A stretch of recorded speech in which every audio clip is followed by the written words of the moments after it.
నమస్కారం. ఏసీటీ9 న్యూస్కు స్వాగతం. అమరావతిలోని టీడీపీ కార్యాలయంలో ఎన్నికల్లో పోటీ చేసే అభ్యర్థులకు టీడీపీ అధినేత చంద్రబాబు ఫారాలు అందించారు.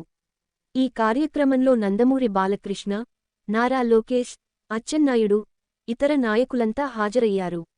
ఈ సందర్భంలో రాష్ట్ర పునర్నిర్మాణం కోసం కృషి చేస్తామని నేతలతో చంద్రబాబు ప్రమాణం చేయించారు.